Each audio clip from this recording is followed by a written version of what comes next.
también la predicación de su palabra. Gracias, Amador. Eh, Oramos. Nuestro Dios y Padre, nos presentamos ante ti con la esperanza de que tú nos hables, con la esperanza de que tu Espíritu Santo abra nuestros ojos a las maravillas de tu ley, abra nuestros corazones, nuestros oídos, todo aquello que en nosotros está cerrado, Señor. Ese corazón que muchas veces está endurecido. Prepáranos, Señor, para escuchar tu palabra. Ten compasión de nosotros y permite, Señor, que podamos escuchar las palabras que más necesitamos escuchar, que son tus palabras, Señor. Lo pedimos en el nombre precioso de nuestro Señor y Salvador, el Señor Jesús. Amén. Amén. Pues leemos, hermanos y hermanas, el texto de esta mañana en el Evangelio de Mateo, capítulo 13, versículos 31 al 35. El Evangelio de Mateo, capítulo 13, versículos 31 a 35. Dice así la palabra del Señor para nosotros hoy. Otra parábola les refirió, diciendo: el reino de los cielos es semejante al grano de mostaza, que un hombre tomó y sembró en su campo, el cual a la verdad es la más pequeña de todas las semillas, pero cuando ha crecido es la mayor de las hortalizas, y se hace árbol de tal manera que vienen las aves del cielo y hacen nidos en sus ramas. Otra parábola les dijo: el reino de los cielos es semejante a la levadura que tomó una mujer y escondió en 3 medidas de harina, hasta que todo fue leudado. Todo esto habló Jesús por parábolas a la gente, y sin parábolas no les hablaba, para que se cumpliese lo dicho por el profeta cuando dijo: abriré en parábolas mi boca, declararé cosas escondidas desde la fundación del mundo. Amén. Esta es la palabra del Señor para nosotros hoy. Y en primer lugar, pues quiero devolveros esos saludos, también saludos desde desde la iglesia Ciutat Nova en Barcelona. Es una alegría poder ver otros hermanos y hermanas en otros lugares, otras comunidades con las que nos unen cosas tan preciosas como las que estamos leyendo esta mañana, ¿verdad? Entonces, pues saludos desde Barcelona. Y para mí es un privilegio el poder estar con vosotros compartiendo algo tan precioso como estas parábolas, estas palabras del Señor Jesús, la palabra de nuestro Dios. Cuando leemos este texto, estamos viendo a Jesús contando estas parábolas a sus oyentes, a aquellos que están escuchando, ¿verdad? Sabes que Jesús utilizaba mucho las parábolas. Y hoy vemos, en parte, una justificación del por qué Jesús utilizaba parábolas. Vamos a ir hablando sobre esto, ¿verdad? Pero antes de entrar, quiero hacer una breve introducción. ¿Cuál es el mensaje central de Jesús? Si tuviésemos que explicar o tuviésemos que responder a esta pregunta, ¿cuál es el mensaje central de la persona de Jesús? Seguramente la respuesta adecuada sería hablar del reino de Dios, ¿verdad? Y hay veces en las que nos parece, ¿verdad?, que en las Escrituras vemos como algunos críticos dicen, una cosa es el Evangelio de Jesús, otra cosa es el Evangelio de Pablo, nos dicen algunos, ¿no? Porque Jesús habla del reino y Pablo habla de la justificación por la fe, ¿no? Y algunos críticos dicen, bueno, eso es diferente, no es lo mismo exactamente, ¿verdad? Entonces, ¿nosotros qué tenemos que hacer a la luz de esto, a la luz de la Escritura? ¿El Evangelio del reino o el Evangelio de la cruz? Esta distinción que podemos hacer, pero que quiero que profundicemos un poquito en ella, ¿verdad? En la Biblia, el reino de Dios es el gobierno de Dios sobre su pueblo en la creación. Eso es lo que podríamos decir, ¿no? Y es un reino que se establece a través del enviado de Dios, del Mesías, en el nuevo pacto que Dios establece con el ser humano en su venida. Este reino, este gobierno de Dios, esta soberanía de Dios ya está presente en el mundo, pero todavía no de forma definitiva, ¿verdad? Hay como dicen algunos, un ya, pero un todavía no en este reino de Dios que Jesús nos trae. Este reino será consumado, llegará a su momento definitivo con la segunda venida del Señor Jesús, cuando Cristo vuelva y establezca el reino de Dios de forma definitiva, ¿verdad? Entonces, otra forma de explicar el Evangelio del reino de Dios es decir que se refiere a esas promesas que Dios hace a aquellos que son rescatados, redimidos, salvados a través de Cristo. El Evangelio de la cruz, en cambio, es el mensaje de que los pecadores, los injustos, aquellos que le han dado la espalda a Dios, son perdonados cuando se arrepienten y ponen su fe en Jesús. En esa muerte de Jesús, que es una muerte, cuidado la palabra, propiciatoria. Esa es una palabra que no usamos, ¿verdad? En el día a día, en el trabajo. No sé cuándo has hablado con tu compañero de trabajo y le has hablado de la propiciación. Esta es algunos podrían decir, es una palabrota teológica, ¿verdad? En el sentido de que es difícil que nuestra cultura entienda esta palabra, ¿verdad? Esa propiciación. ¿Qué significa? Básicamente que Dios está indignado contra el pecado y contra aquel que comete el pecado. Esa ira justa y santa de Dios necesitamos que sea apartada de nosotros. Porque Dios tiene algo personal contra el mal, contra la injusticia y contra el pecado. Porque al ser Dios no puede ser de otra manera, ¿verdad? Y esa indignación, esa ira que Dios tiene contra el mal y contra el pecado y contra aquel que comete ese pecado, es solucionada en esa cruz con un sustituto, que es Jesús mismo, aquel que carga con la ira, la indignación de Dios en sí mismo, ¿verdad? Carga esa indignación que era para nosotros y de alguna manera la aparta para que nosotros no tengamos que cargar con ella. Cuando hablamos de propiciación, de expiación, ¿no? Son esos términos que quizá olvidamos a veces la importancia que tienen, pero que es importante mantener. Por lo tanto, cuando hablamos del Evangelio de la cruz, tenemos esta idea, ¿verdad? Lo que Cristo hizo, esa muerte propiciatoria y su resurrección.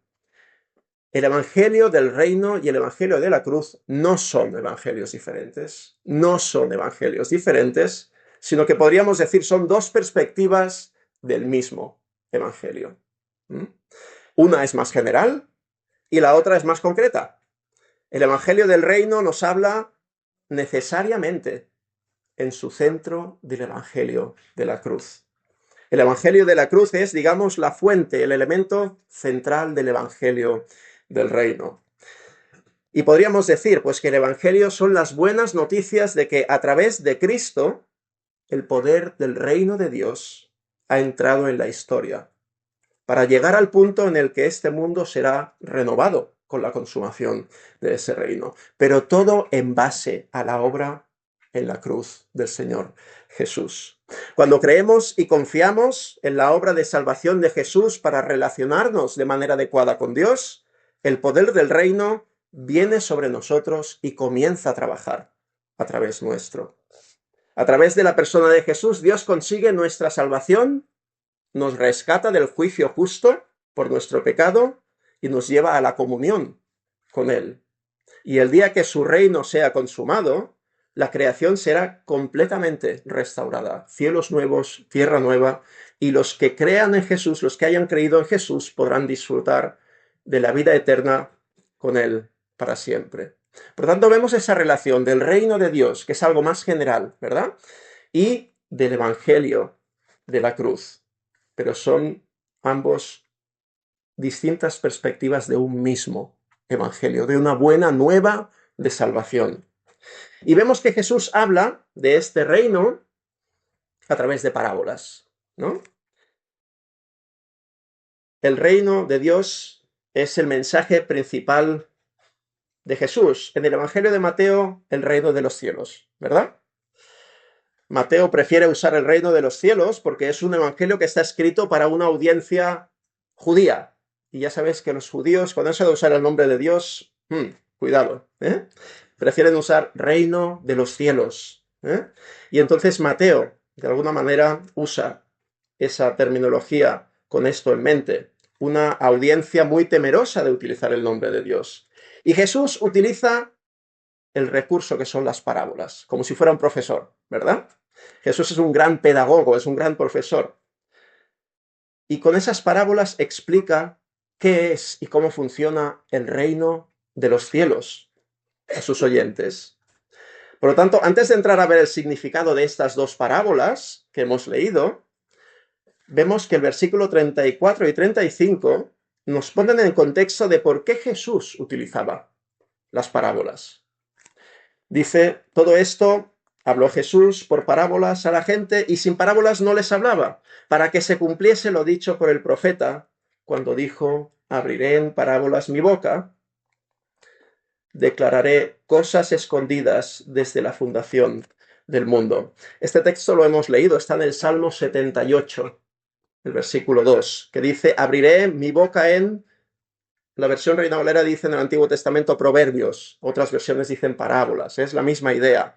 Hablaré cosas escondidas desde tiempos antiguos.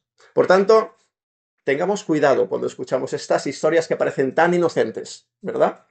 Que nos hablan de elementos tan cotidianos como nos hablan estas parábolas. Estas historias que de entrada parecen tan inocentes, sencillas, simples, casi poco importantes, ¿verdad?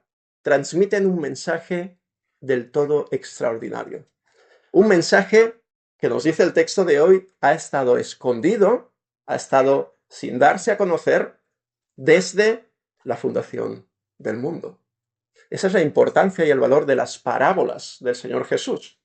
Por tanto, estemos atentos y acerquémonos a esas parábolas con la actitud adecuada. En el texto de hoy Jesús explica dos parábolas, pero con un mismo mensaje. Un mensaje que podríamos resumir de esta manera. El reino de los cielos, principio, crecimiento y culminación. El reino de los cielos, el principio del reino de los cielos, el crecimiento del reino de los cielos y la culminación. Vamos a ver en estas palabras cómo se nos habla del principio del reino de los cielos. Yo no sé, cuando tú inicias un proyecto, empiezas un proyecto en tu vida, ¿cómo quieres que sea ese proyecto? Un proyecto personal, una empresa nueva, una casa nueva, cualquier cambio en tu vida que implique un nuevo proyecto. ¿Cómo quieres que sea? ¿Cómo quieres que funcione?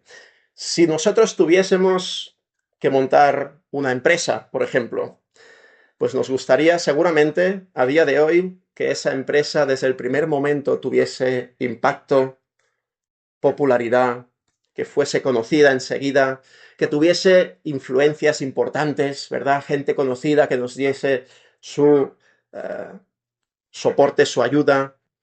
Un proyecto que empezara con fuerza, con inteligencia, con mucha relevancia, ¿verdad? Así es como nos gustaría que empezara nuestra empresa, si creamos una empresa. Pero vemos que la empresa de Dios, podríamos decir, perdonadme el término, el reino de los cielos, comienza de forma pequeña e insignificante.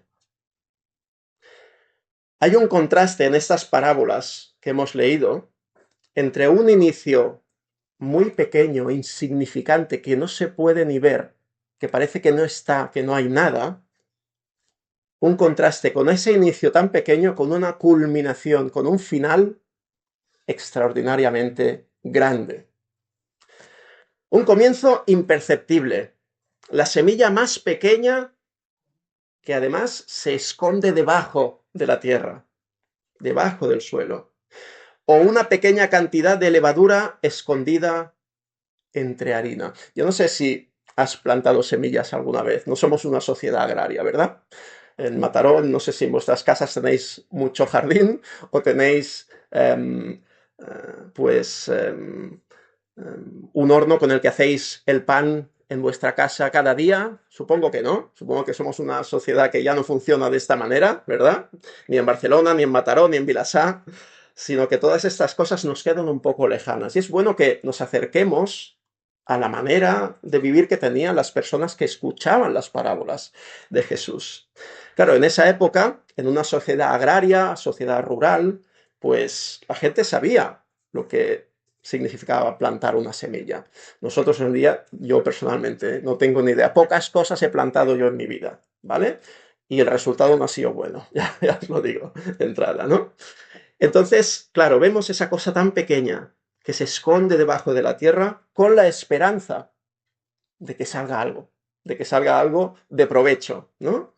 O vemos esa levadura. Yo, lo que sí he intentado un montón de veces, yo con eso os comparto una pequeña obsesión de las muchas que yo tengo, el tema de hacer pan, el tema de hacer masa de pizza, cosas de este tipo, ¿no? A mí me encanta, siempre me ha encantado esa mezcla de harina con agua, con sal, con levadura, ¿no? Y intentarlo. La mayoría de veces el resultado no es el que yo esperaba, pero bueno, enseguida te das cuenta de lo difícil que es distinguir la levadura de la harina cuando las mezclas. Es imperceptible, no puedes distinguirlo, ¿verdad? Entonces Jesús nos plantea esta imagen, estos símbolos, ¿no? Esta ilustración. El reino que Jesús nos trajo no llegó como lo esperaríamos de un gran rey, sino que llegó de otra manera, totalmente de una manera opuesta a como tú y yo iniciaríamos nuestro gran reino si tuviésemos la oportunidad. ¿Cómo iniciaríamos tú y yo nuestro reino, nuestra empresa? Llegando, siendo reconocidos como los más grandes, los más importantes, los más fuertes, los que pueden con todo, los que someten a los otros pueblos, ¿verdad? Pero el reino que Jesús nos trajo fue despreciado por muchos en su época, porque no era suficientemente grande, porque no era suficientemente visible, porque no era suficientemente importante. ¿Dónde vas?, le podrían haber dicho Jesús con esos 12 pescadores. ¿No tenías nada mejor para iniciar tu reino que 12 pescadores que tan poco saben de tantas cosas? ¿Así es como piensas cambiar el mundo, Jesús? ¿No tienes una manera mejor de traer tu reino? ¿Es esta la respuesta que Dios da a los problemas del mundo? Qué poco sofisticado, podrían decir algunos, ¿verdad? Hay un texto en el Antiguo Testamento, en el profeta Zacarías, que es una crítica a aquellos que, dice el texto, quienes se reían de los inicios insignificantes. Quienes se ríen de los inicios insignificantes. El Señor los critica y el Señor da la vuelta a los inicios insignificantes y hace que esos inicios insignificantes den un fruto que nadie esperaba. Para Dios lo pequeño es importante. El reino del cielo está escondido, nos dirá Jesús en otro momento, de sabios y de inteligentes. Y no es que en la sabiduría y en la inteligencia haya ningún pecado en sí mismo. Lo que pasa es que cuando pecadores como nosotros nos creemos sabios, nos creemos inteligentes, sale ese orgullo, ¿verdad? Sale ese orgullo que convierte esa sabiduría y esa inteligencia en algo que nos hace cerrar los ojos a todo mensaje y a toda idea que no nos parezca que esté a nuestro nivel, ¿no? Y el reino del cielo también está escondido de esos sabios inteligentes, y Jesús dice que es dado solo a discípulos como un secreto que no está disponible a los demás. Eso nos dice en algún momento también, ¿no? Por lo tanto, vemos el principio de este reino que nos trae Jesús. Pequeño, insignificante, casi que te da la sensación de que no hay nada ahí. ¿Y cómo es el crecimiento? Segundo punto. Hemos hablado de cómo queremos que se inicien nuestros proyectos, cómo queremos que nuestro reino crezca. Ahora vamos a preguntarnos, esos proyectos personales, ¿cómo queremos que crezcan? ¿Verdad? Si tienes una empresa, quieres que crezca. ¿Y cómo es el crecimiento que nos gusta hoy en día? Pues es un crecimiento que tiene que ser rápido, exponencial, continuo, sin tiempo de espera. Las cosas tienen que hacerse grandes rápido, enseguida. Y un ejemplo que es aplicable a hoy también es toda esta idea de la fermentación del pan. ¿Sabéis? Seguro que vais al supermercado alguna vez, seguro que habéis visto esta publicidad, ¿verdad? ¿Qué es lo que nos dicen hoy en día los nutricionistas? Que el pan de fermentación lenta es más saludable, es más sabroso, es mejor, ¿verdad? Pues vamos a relacionar esta idea que tenemos hoy en la mente con lo que Jesús decía de alguna manera. Pan de fermentación lenta. No sé si has hecho pan alguna vez en tu casa, pero hacer pan requiere su tiempo. Y requiere un tiempo en el que, después de tener esa masa, tú dejas eso ahí y no lo tocas durante horas, incluso días, ¿verdad?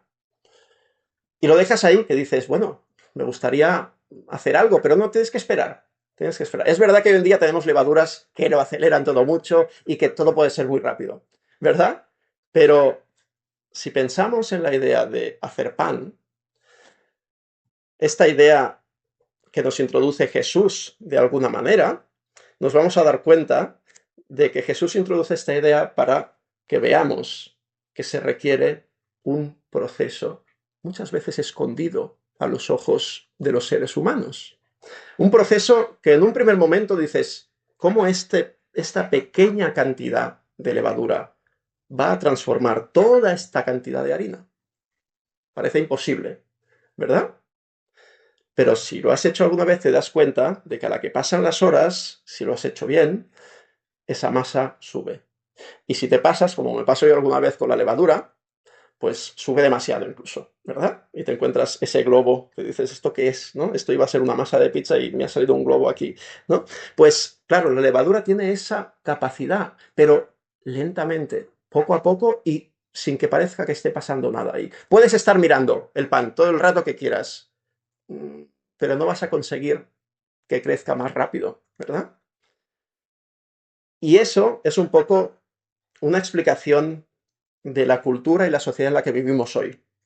Queremos que las cosas sean sanas, sí, queremos que las cosas sean buenas para nosotros, pero tiene que ser rápido. Como no sea rápido, yo no tengo tiempo, ¿no? Nadie tiene tiempo, no tenemos tiempo para nada, para esperar. Uno de los grandes problemas que tenemos hoy en día como sociedad, y me incluyo, es que no sabemos esperar. Esperar nos cuesta mucho. ¿Y sabéis por qué? Por muchos motivos, ¿eh? Pero no sé si a ti te pasa, pero cuando pides algún paquete a través de Amazon, ¿verdad? Compramos a través de alguna plataforma de estas que nos dicen, tú compra aquí, te enviamos el paquete en menos de 24 horas, a buen precio y todo perfecto, ¿no? Más o menos yo me voy acostumbrando a esto, pero al principio os confieso que para mí era un poco un problema pedir una cosa por la mañana a través de internet y que por la tarde estuviera el repartidor llamando a tu casa y entregándotelo. Era como impensable, demasiado rápido. Ni siquiera he procesado que acabo de comprar una cosa y ya están llamándome a la puerta y dándomela, ¿no? Es esta velocidad a la que cada vez más funciona nuestra sociedad, nuestra cultura. Todo tiene que ser inmediato, rápido, ya. Y no hay tiempo para esperar. Es aquello de, bueno, ¿y este trabajo para cuándo es? Bueno, pues para ayer, ¿no? Venga, todo corriendo, rápido, rápido, rápido, no hay tiempo. Vamos tarde. Y eso, a nivel de sociedad, hace que muchas veces nos pongamos enfermos. No es buena esa velocidad a la que queremos ir para conseguir el máximo de cosas, para obtener el máximo de experiencias, ¿verdad? Tenemos un montón de opciones y de posibilidades que se nos pone encima de la mesa en una cultura y una sociedad con la nuestra. Nos cuesta esperar y nos cuesta ir poco a poco. Y si algo nos va a hacer esperar, no es para nosotros, ¿verdad? Es ese, podríamos decirle, ese capitalismo en el que vivimos, ¿no? Para usar un término que entendamos todos. Y Jesús viene con su reino y nos dice que no nos pensemos que es algo rápido, instantáneo y momentáneo, sino que es algo que se planta y que va a crecer a su ritmo, no al que nosotros quisiéramos, sino a su ritmo. Jesús enseña a la gente, como decía un comentarista, a no dejarse hipnotizar ni por la velocidad, ni por el tamaño. Ni por la velocidad, ni por el tamaño. Esto tan pequeño, esa semilla tan pequeña, esa pequeña porción de levadura. Esto no va a ninguna parte, alguien podría decir, ¿verdad? Y para nosotros, esta verdad creo que es de mucha ayuda y muy consoladora, en especial cuando vivimos como cristianos, como protestantes, en minoría, en un país como el nuestro. Lo pequeño es importante para el Señor. Y de alguna manera vemos que Dios tiene a lo largo de la Escritura una cierta preferencia por lo humilde, por lo pequeño, por aquello a lo que el mundo desprecia. Nuestra sociedad quiere tenerlo todo rápido. Incluso se las han pescado, ¿no? Hemos conseguido tener pan de fermentación lenta hecho rápido. Eso no sé cómo lo consiguen, ¿eh? Pero tú vas a la panadería y todos te dicen que todo es de masa madre, que todo es de fermentación lenta, y dices, pero bueno, ¿cómo lo hacéis tan rápido? No sé, pero es así, ¿no? Entonces vemos esas contradicciones y a nosotros nos cuesta esperar. Había un libro que yo os recomiendo la lectura de un sociólogo o de un, no sé si es sociólogo, es psicólogo, que se llamaba Elogio de la lentitud. Elogio de la lentitud. Os recomiendo que le echéis un ojo a este libro, ¿no? Porque un poco nos dice, nos estamos volviendo locos por ir tan rápido y hacerlo todo tan rápido y todo tan instantáneo. Necesitamos frenar, ir más lentamente como sociedad, como seres humanos, ¿no? La espera, la paciencia, la impaciencia. Yo creo que vivimos en la sociedad más impaciente de toda la historia. Y la generación que viene va a ser todavía más impaciente que nosotros, seguramente, ¿no? Cada vez nos cuesta más esperar, pero esperar es fundamental y esencial para las vidas de los seres humanos. Aprender a esperar. Darse cuenta de que las cosas tienen su proceso y que intentar acelerar muchas veces esos procesos acaba mal. Y como cristianos, el Señor nos dice que tenemos motivos para esperar y para hacerlo con confianza y con esperanza. ¿Cómo esperas tú que el Señor cumpla con sus promesas? ¿Cómo esperas tú que el Señor te ayude? ¿Con qué actitud lo esperas? Con esa actitud que dices, Señor, ayúdame, pero es que tiene que ser hoy. Tiene que ser en mis términos y en mi tiempo. No sé si has intentado plantar semillas con niños, yo tengo alguna experiencia y puede ser desesperante para ellos, ¿no? Porque tú les dices, mira, en estas semillas que hemos comprado, de estas semillas saldrá, pues un día saldrán fresas, porque vamos a plantar la planta, crecerá y vamos a poder comer esas fresas. Qué ilusión, ¿no? Cuando compras el paquete y ves la foto de las fresas y dices, mira, plantaremos esto en el balcón, cariño, y van a salir, ¿eh? Claro, vamos ahí, plantamos, regamos, y los niños y las niñas, pues a la que pasan 2 horas, 3 horas, vuelven a la maceta y empiezan a mirar. Y a la que pasa otra hora, pues vuelven a la maceta y vuelven a mirar. Y te miran a ti y te dicen, aquí no está pasando nada. ¿Dónde están las fresas? ¿No? Y pasa un día, y pasan 2, y pasan 3, y al tercer día o cuarto día ya se dan cuenta y dicen, esto yo no tengo paciencia para esperarlo. No tengo paciencia para esperarlo. ¿No? Y de alguna manera, a nosotros nos puede pasar lo mismo en momentos en los que las cosas no están funcionando como nos gustaría o como pensamos que deberían funcionar, incluso de forma legítima.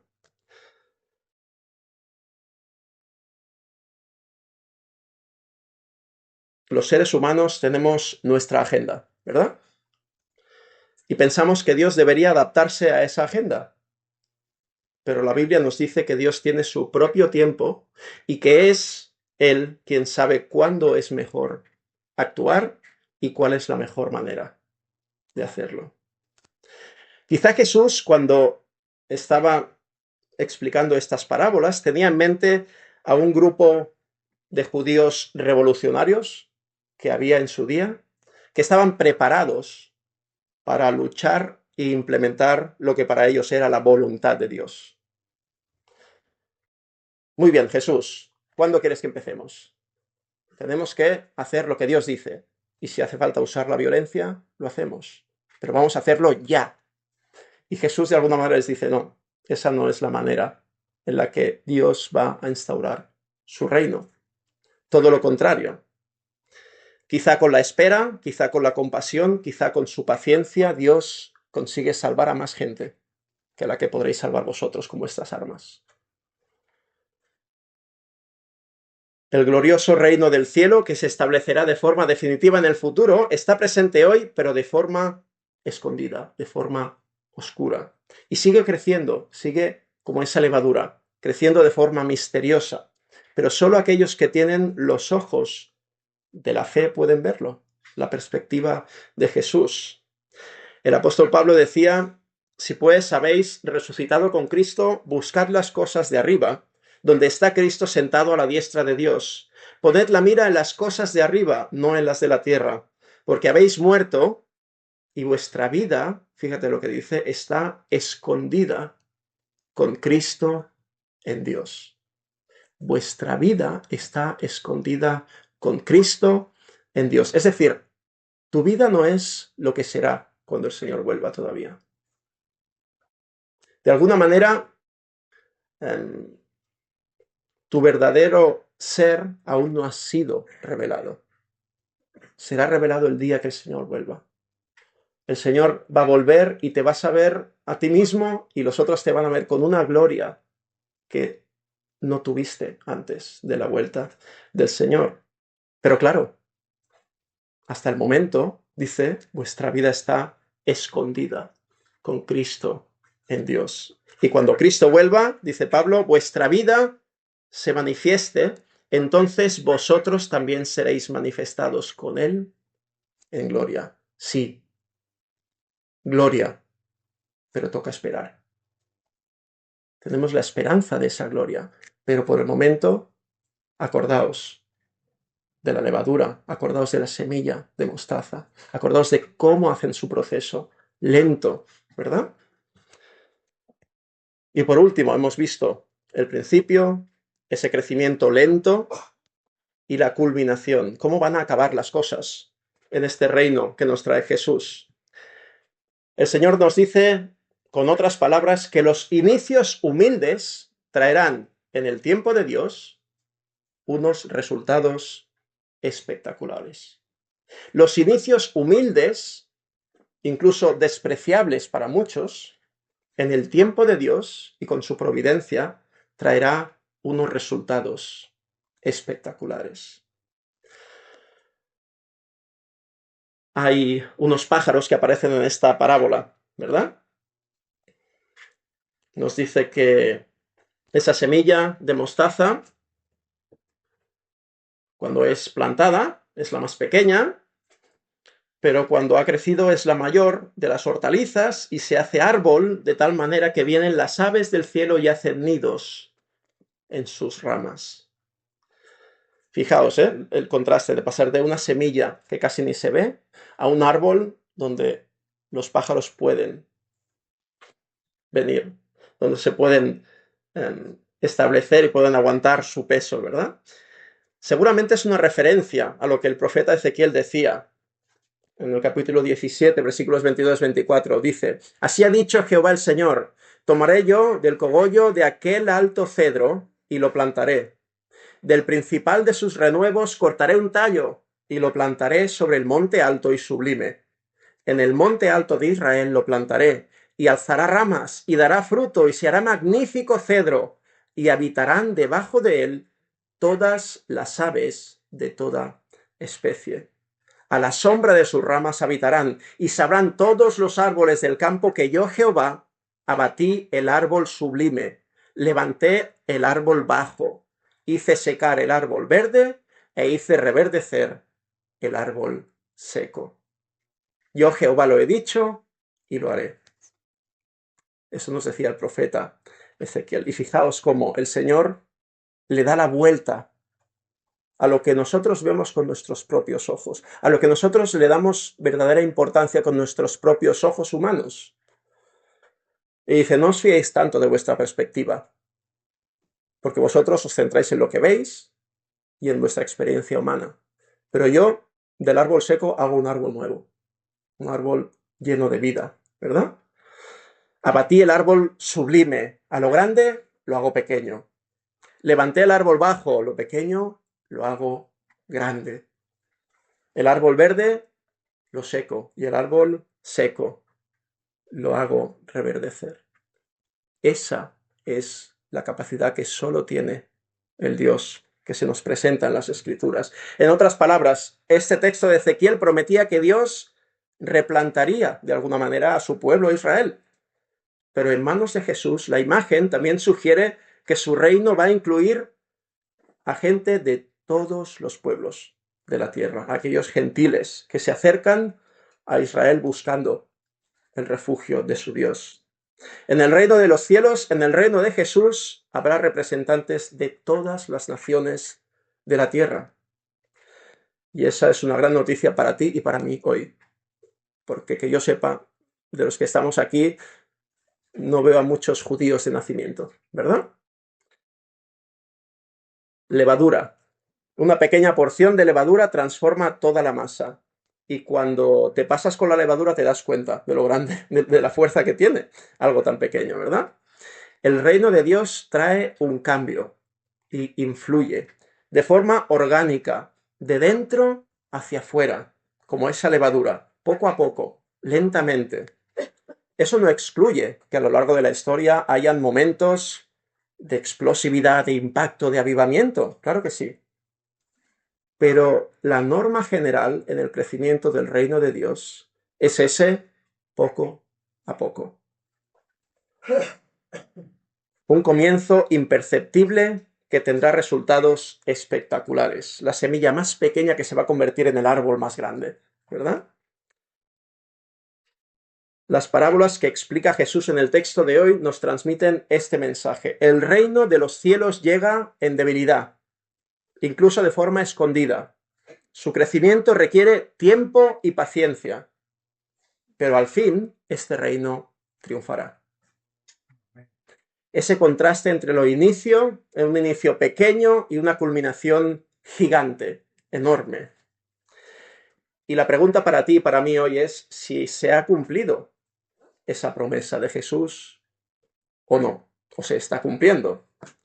Un inicio insignificante, pero que de alguna manera llegará a todas partes. Volvemos a la pregunta de antes. Jesús, ¿dónde vas con esos 12 pescadores ignorantes? ¿Tú vas a cambiar el mundo?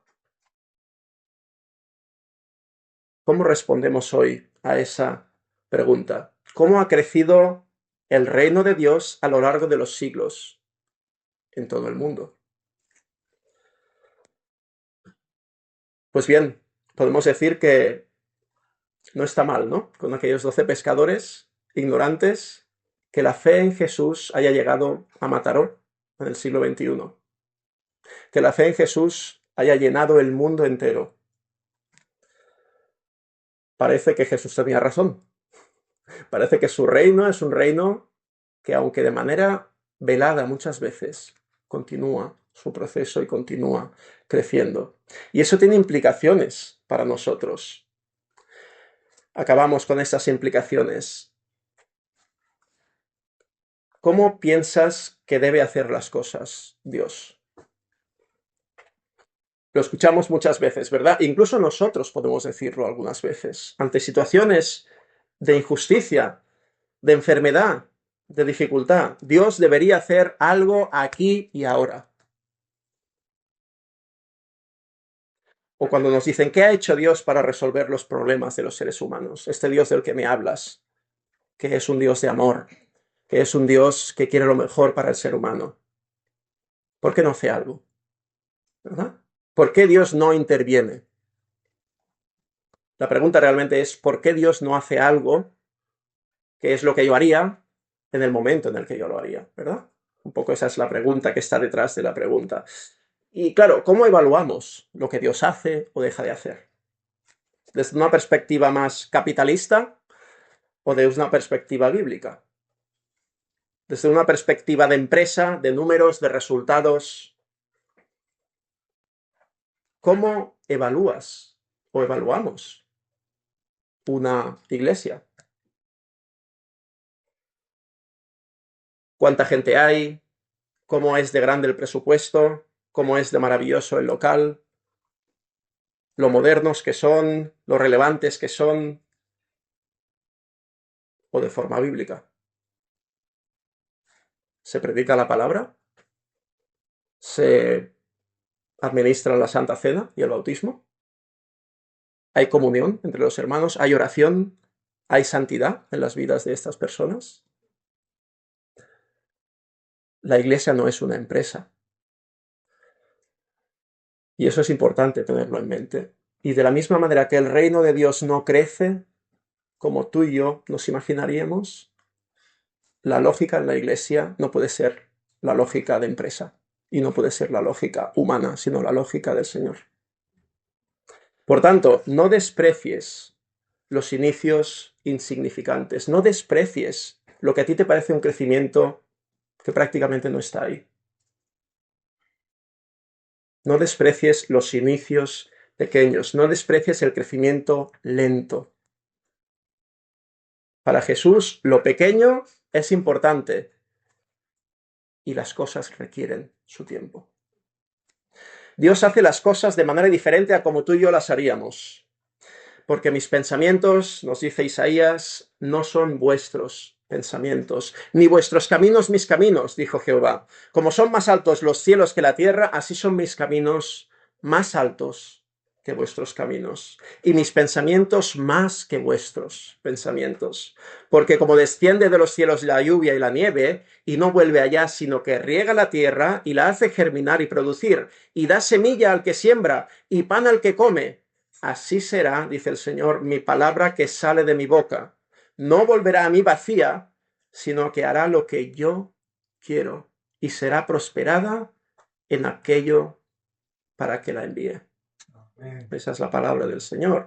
Y claro, esto se cumple de una manera muy preciosa cuando vemos que el Evangelio nos dice que Dios envió a su Hijo Jesús a un pueblo muy pequeño, a un pueblo desconocido e insignificante del gran imperio romano. Nos dice el Evangelio también que Jesús nació en medio de una familia pobre y ordinaria. Se nos dice que a Jesús se le conocía como el hijo de José, el hijo del carpintero. Fíjate tú, qué título para el Hijo de Dios que viene a este mundo, ¿verdad? Y cuando este Jesús empezó a hacerse conocido por su predicación y sus milagros, fue traicionado por uno de sus amigos. Fue abandonado por el resto de sus amigos, fue entregado a la justicia como un criminal, fue juzgado y declarado culpable de forma injusta, y fue humillado de manera pública, clavándole en una cruz. En ese momento muchos deberían pensar, mira, el que iba a cambiar el mundo, ¿no? El que iba a hacer nuevas todas las cosas, el rey de los judíos. O otros deberían pensar, bueno, un crucificado más, uno más, un Mesías más, ¿verdad? Pero claro, hoy tú y yo en el siglo XXI seguimos leyendo las palabras de Jesús y seguimos hablando de él. Por lo tanto, no fue un crucificado más. ¿Por qué? La explicación más lógica y más razonable es que Jesús al tercer día volvió a la vida. Jesús al tercer día resucitó. Y eso es lo que lo hace diferente de otros mesías anteriores a él y posteriores a él, que cuando fueron crucificados, aquellos líderes que iban a cambiar tantas cosas, su movimiento desapareció. Pero no fue así con Jesús. Algo tan extra, algo raro debería pasar en ese momento, que hizo que los seguidores de Jesús, aquellos 12 apóstoles, aquellos 12 pescadores cobardes que se habían apartado, empezaran a predicar con valentía a todo el mundo que se les acercaba. ¿Qué pasó ahí?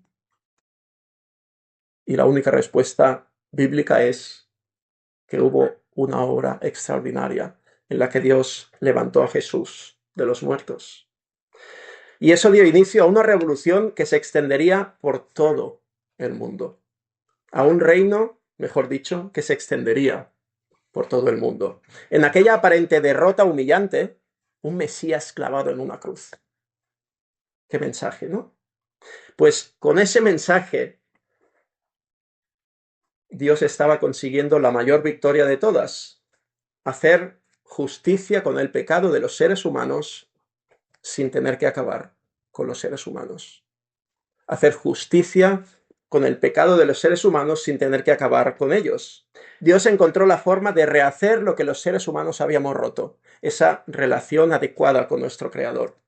La victoria sobre el pecado, sobre la muerte, sobre el que la Biblia llama el diablo y sobre el mal, se consiguió en esa cruz y en esa resurrección.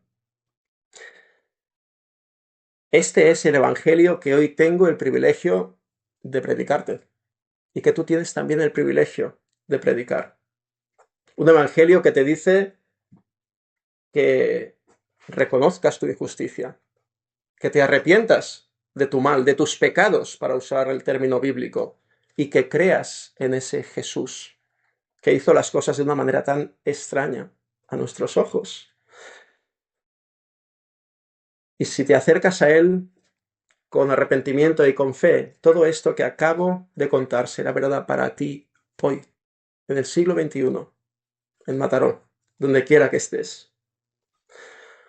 Dice el apóstol Pablo: de modo que si alguno está en Cristo, nueva criatura es. Las cosas viejas pasaron, he aquí todas son hechas nuevas, y todo esto proviene de Dios, quien nos reconcilió consigo mismo por Cristo, y nos dio el ministerio de la reconciliación.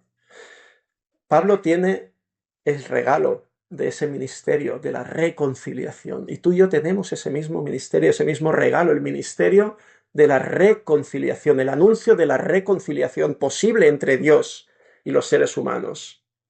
Que Dios estaba en Cristo reconciliando consigo al mundo, no tomándoles en cuenta a los hombres sus pecados, y nos encargó a nosotros la palabra de la reconciliación. Así que somos embajadores en nombre de Cristo, como si Dios rogase por medio de nosotros.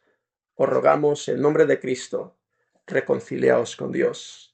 Al que no conoció pecado, por nosotros lo hizo pecado, para que nosotros fuésemos hechos justicia de Dios en él.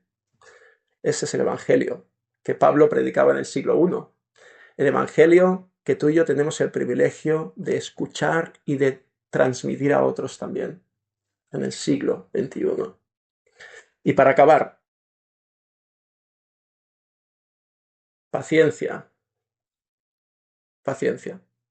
Lo siento, pero necesitas saber esperar. Vas a tener que esperar. Vas a seguir esperando hasta que el Señor vuelva. Hay un inicio de su reino y hay un final de su reino, ¿verdad? Y aquí en medio estamos nosotros. ¿Cómo gestionas este mientras tanto? ¿Cómo llevas este mientras tanto? ¿Cómo vives tus derrotas, tus desengaños, tus desilusiones, tus fracasos a la luz de todo lo que acabamos de escuchar? Recuerda la perspectiva eterna. Recuerda la perspectiva eterna. Quizá a tus ojos ese fracaso, esa derrota, ese gran desánimo no tiene ningún sentido. Pero hay unos ojos que van más allá de tus ojos, que son los ojos del Señor.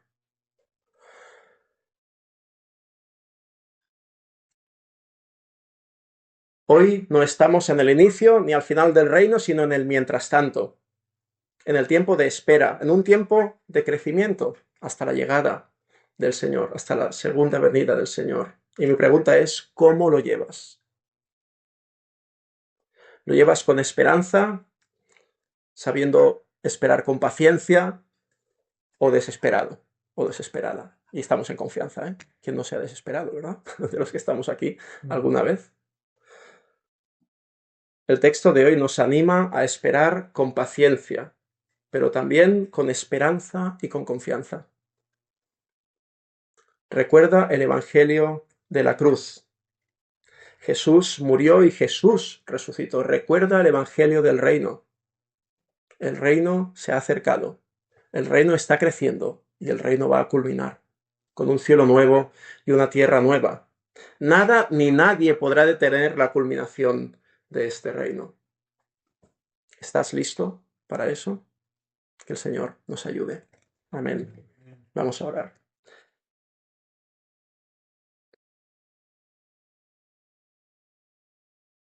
Nuestro Dios y Padre, te damos las gracias. Te damos las gracias por tu manera de hacer las cosas. Reconocemos que tu sabiduría se nos escapa. Reconocemos que tu reino es más grande que nuestra capacidad de análisis, de crecimiento. Reconocemos que muchas veces intentamos vivir nuestras vidas con una perspectiva humana y finita. Y eso nos desanima, eso nos cansa, eso nos enfada, nos amarga. Te queremos pedir, Señor, que tú nos des esa perspectiva eterna, esa perspectiva que va más allá de las circunstancias, que va más allá del desánimo, que va más allá del cansancio de nuestro día a día, Señor.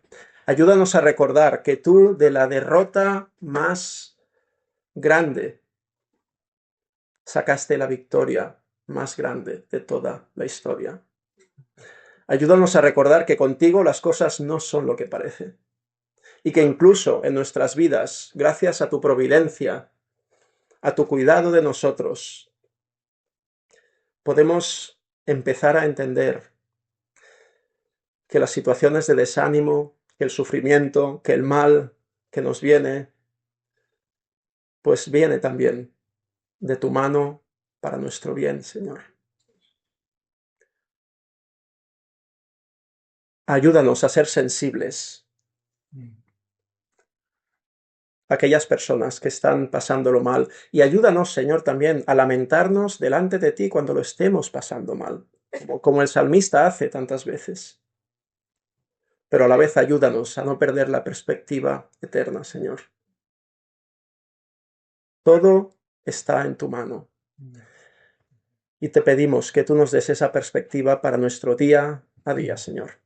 Lo pido para mis hermanos aquí en Mataró, en especial en esta mañana. En el nombre del Señor Jesús. Amén.